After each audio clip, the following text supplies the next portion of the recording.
Forest है।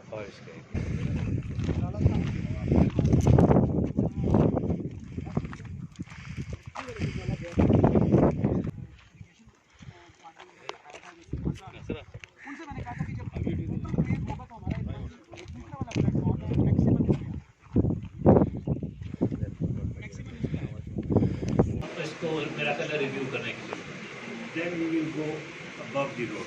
Sir मैं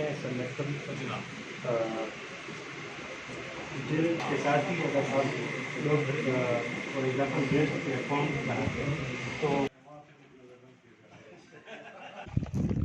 लेकिन आप कह रहे हैं कि वाइल्ड लाइफ मतलब वहाँ पे ऐसी जगह है कि हम वहाँ पे बना के लोग यहाँ से जाके वहाँ पे स्टे करेंगे। कौन पार्क में होता है सेंचुरी के रूल्स में उन्होंने आपके साथ ये एनओसी कर लिया है, क्योंकि उसके रूल्स में ये नहीं है। अभी ये प्लान हम सारा हम प्लान अभी कर रहे हैं, इनिशियल फेज इनिशियल उसमें है।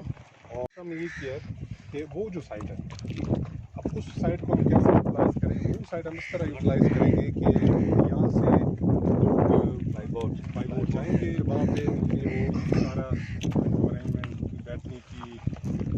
लेकिन आप कह रहे हैं कि वाइल्ड लाइफ मतलब वहाँ पे ऐसी जगह है कि हम वहाँ पे बना के लोग यहाँ से जाके वहाँ पे स्टे करेंगे। कौन पार्क में होता है सेंचुरी के रूल्स में उन्होंने आपके साथ ये एनओसी कर लिया है, क्योंकि उसके रूल्स में ये नहीं है। अभी ये